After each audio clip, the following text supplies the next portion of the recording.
Okay, so this is the lighting schematic that I created in the previous process. This is the exact setup we did. You'll see here, this is a BTS shot of the entire setup, and a closer look here up above there, that's a light mat for room tone, and this is the book light we created with a 4-foot wag of unbleached muzz, lots of floppies, and a silk, and this is the final product of how it turned out on the day. All right, I just want to do a really quick video regarding this new tool I've been using for previs, pre-production process. I did a really long video on it over on my Patreon when I first got it. I messed with this program a while back, but now it has really been advanced. It got a lot better for videographers and cinematographers. So this is set.a.light 3D, and I absolutely love this. And a lot of it is because I'm a very visual person. I need to be able to visualize what's gonna happen when I show up on the day, because I wanted to get into more of a minimalist mindset. I sold my grip van back in April or May of this year. It was one of the best things I ever did for me as a freelancer. And if you guys know,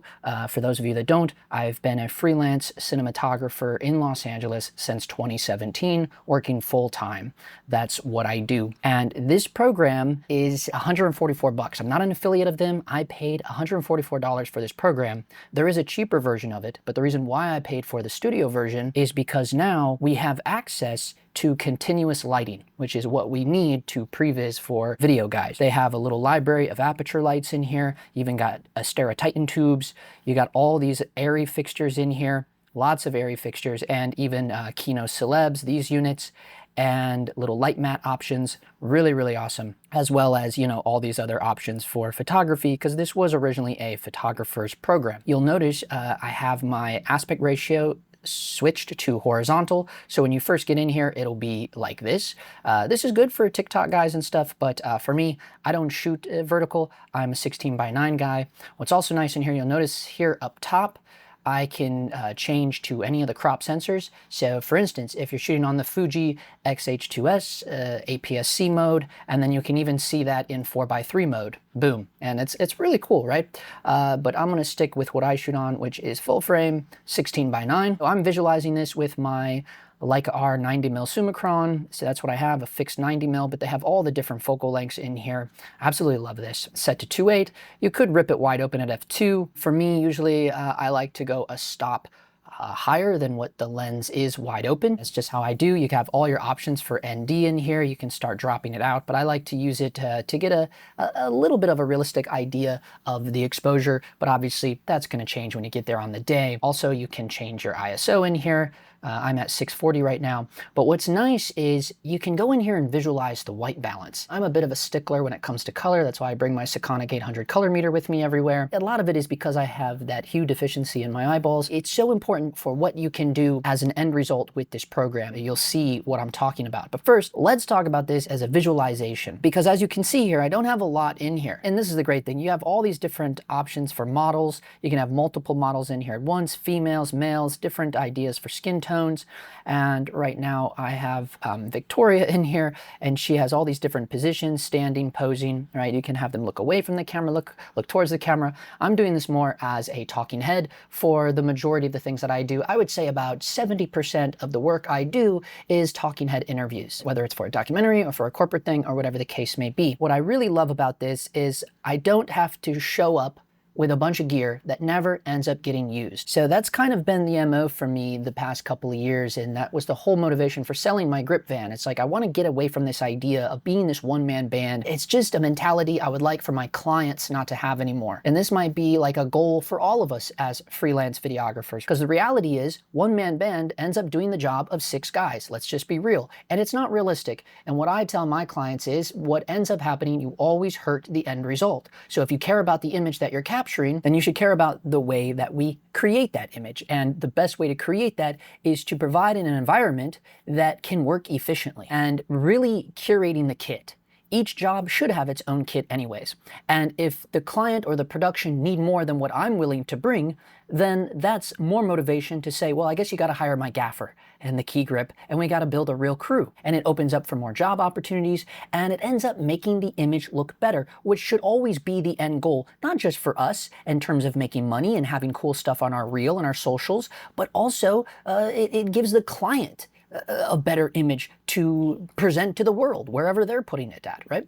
Okay, we get to visualize it over here. We're seeing what the camera is capturing, and we're seeing the setup over here. Why I love this is because it really allows me to know, like, okay, what am I gonna need to throw in the car? Well, this is literally just 3 lights, and they're gonna have a practical there, so I have the lamp back there. So just for sake of this, so we can actually see what's behind our friend here, let's stop down a little bit and we'll lose the ND. So you can kind of see what's going on behind her now. We got the brick wall, we got this little lamp back here. Very, very basic talking head. Keep in mind, this is just to visualize what the lights are doing. 3 light stands, because it's 3 lights, and then a C-stand for this ultra bounce right here. They have lots of different options for diffusion. You can use this light blocker as a floppy. You know, there's lots of cool stuff in here. This is all this is 3 light stands and an ultra bounce. As a one-man band, that's all I want to bring, right? That's all we should be bringing. Obviously, you might have another C-stand in there for your boom mic, but that's it. What is that total? 2 C-stands and 3 light stands. Let's back up. Let me pop this back down to what my shooting stop was, f2.8. We'll drop in the ND to get the exposure back looking normal. And you'll notice too, what I love, you do have your RGB histogram in here so you can monitor your levels. Let's start clicking off all of these lights. Let's start backwards. Let's turn off our practical first, which is this bedside lamp. We'll turn that off. We will turn off our ultra bounce, turn off our Titan tube for now. We'll turn off this snoot. I'll talk about that in a minute. And then you'll see I have my Arri S60 as the key light. We'll turn that off. Boom. And what's cool, you're literally visualizing what's happening in camera here. We turn on our key light, the Arri sky panel. Now, obviously, you could have a chimera, you could build a book light, whatever you're willing to do. And you can do that within here. It's a very tedious process, as my Patreon all knows. We went through that on a very long video, but you can do it. If you want to go softer, we know how to go softer, right? The reality is let's just start visualizing what the kit is that we need to bring for the specific project. Here's the sky panel. They have this little laser beam in here pointed around. Again, I'm not an affiliate with this program. I do not care if you buy it or not. You guys know when I'm stoked about something, when I'm excited about something, I talk about it, right? That's how the Sigma FP whole thing started for me, right? Sigma wasn't sponsoring me, even though everyone thought they were. No, it's just when I'm passionate about something, I want to share it with all of you. That's been the point of this channel from day one. And I just think this is great for pre-visualizing. I mean, you can see it. We're building the Rembrandt. We're building the Rembrandt on her with just the key light. That's all we have. The laser beam is helping me create where the shadow falls off. You know, do we want it really, really tight Rembrandt under her eye? Or do we want to bring it over more like this? I mean, obviously, this is what you do on the day, but it's nice that we can curate this. The best part is you can go over here and you can change the color temperature. We can make it cold, we can make it warm. I'm going to match my key light to what I have my camera set to, so we'll go to 5,000 and bada boom. So there's my key light perfectly matched to my camera. And then down here, you'll see the level of it. We can dim it, we can crank it out. This is at full 100. Before this, I also used the other ones where the guy drops down, he's running around with the viewfinder run by Unreal Engine. It's a cool program, but it's almost too much like a video game for me, and I'm just not a gamer. I like things like this where it really feels like it's a tool and I'm really able to pre-visualize, but what I like most about this is what you can do at the end. So stick with me here. Now let's dial in our edge light, and we got an Astera Titan tube with that. Boom. I turn it on. Now we can see what that Titan is doing, but to really see what it's doing, let's turn off our Arri sky panel. Boom, we turn that off. Now we can really dial in our Titan tube and kind of get it where we want it to get it. So you can see that. Do we want it way back here? Nah, let's bring it around like this. Let's keep bringing it.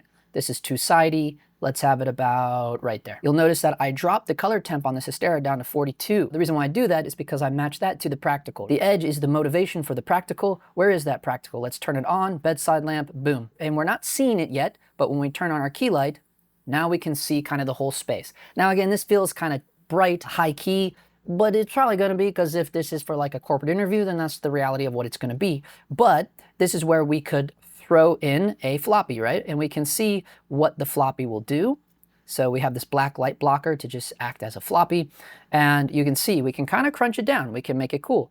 Or we can turn that off and we can turn on the ultra bounce. Just different looks, and you can instantly see that. And if you have an ultra bounce, it's not hard to just switch it around to the black side. You'll have that option if you have a real ultra bounce on the day. We can really dial this in. The little laser beams show you where the light is bouncing from, the sky panel reflecting off of it, the Titan reflecting off of it, and also that practical. And you say, Justin, what do you use for practicals? Well, I use the Astera Nix bulbs. That way the Astera Nix bulbs are dialed in with the Titan, and I can control all of those. If the Asteras are wanting to be my friend that day and actually working with the app and the iPad, then it'll be a smooth day. But the Asteras are very finicky. In my opinion, I'm not a DMX guy, you know, I'm just at the mercy of the apps. So you will be as well. But yes, I do prefer the NYX bulbs because they actually look like bulbs. But I was kind of worried about this situation back here. And so I thought, well, I brought in this snoot, and why I did that is because you'll notice in our continuous light, we don't have a LECO option. Because I like to have a source 4 option, a LECO option in the truck. Come over here to the photo section and just grab a snoot. And it's basically, you're able to visualize the same thing of what a LECO would do, right? You don't have light spilling everywhere. You got a nice narrow beam that you can control, and you kind of see where I set it. I'm just trying to build kind of dark down here and kind of keep this area brighter, so there's kind of a nice line leading down to our friend there. So something like that. If everything is a little too wild, we could dim down our key light a little bit and just bring those levels down a little bit. We'll set our snoot about right there, or LECO, I'm calling it. And then also, oh, I want to show you this real quick too. So we can jump back to our practical, our lamp back here, and you can change the light shade color, right? You can literally have that any color you want. You have a weird red. I was trying to put it on like more of like a realistic kind of beige tone. And then the frame, I was just kind of playing with the frame color so we could have something that kind of pops back there, you know? Absolutely love that. This is a little too bright. We could jump back over to our key light, our airy sky panel here, and kind of bring that down a little bit, kind of massage that in a little bit. Very basic, but this is a great way to see and know, like, okay, well, what else do we want to bring? And again, if you know the location that you're going to be in, you can really totally build it out in this program. You can build shapes. They got these stairs. There is all types of furniture in here, tons of stuff, right? You can totally build out the room. I think there's even an option to bring in photos of the space, and then you could load that in as well. Right here, see a picture wall. So you can create your own thing. You can throw a mirror in there. You can get as detailed oriented as you want. For me, it's more about the lighting and being able to visualize it and know what fixtures I'm gonna throw in the car, how many stands I need, that kind of stuff. Again, super minimalist. I'm out of the days of just, let's bring everything. No, no, no.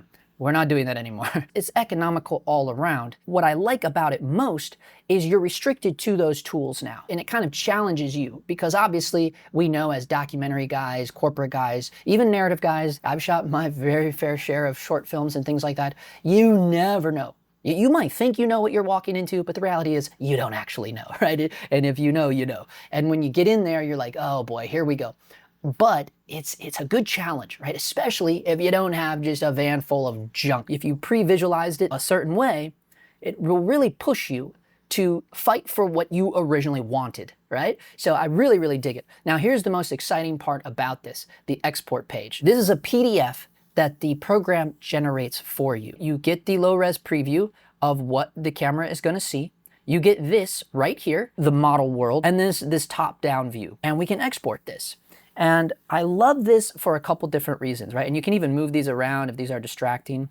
And you can even go in here and name each of these items. This is an Airy Sky Panel S60. Well, I don't have an Airy Sky Panel S60. What I do have is a Nova P600C. So the Nova 600, I could just go in here and relabel this. And what I like about that is if I am working with a couple guys, email them this PDF, and then they're not walking in blind. That's always nice to do. But even on the day, I can airdrop this on all of their phones. They have this blueprint of where everything goes. And I know when I walk in, the lights are gonna be roughly where I want them to be. So this is another reason why I really enjoy this program, because as you can see here, I was able to compare two different lighting setups. We have a normal light with just a chimera on it directly on our subject on the left-hand side. Meanwhile, on the right-hand side, we have built a book light. This gives you a great way to figure out the kind of look that you're going after and what you want to do. The harsh light here on the left with the chimera, there are plenty of times that you would use this. Someone's standing near a window, or maybe they're at the door looking out, the door open, obviously. Any time where there's hard light coming in, there's plenty of times for this to make sense. Whereas on the right-hand side, this soft book light is great for interiors. This is a very popular look with talking heads and Netflix documentaries. Also, a book light is really nice for if you have more than one person in your scene and you want to make sure that everyone is getting this nice, soft ambience on them overall. And that's where a book light can really come in handy depending on how large of a book light that you made. Plenty of reasons why I think anyone in our videography filmmaking world could benefit from this program. Again, I don't care if you buy it or not. I'm not affiliated with them. I'm not trying to sell you on this. I was excited to have it. I'm excited to use it. I use it a lot actually. And mainly it's to keep me in that minimalistic mindset because that's what I'm all about nowadays.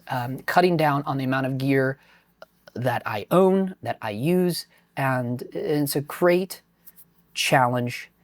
It's just a great way to be. Set.a.light, check it out. They do have a demo version. You can download it for free. Check it out. Just use it on the next job and see what you think about it.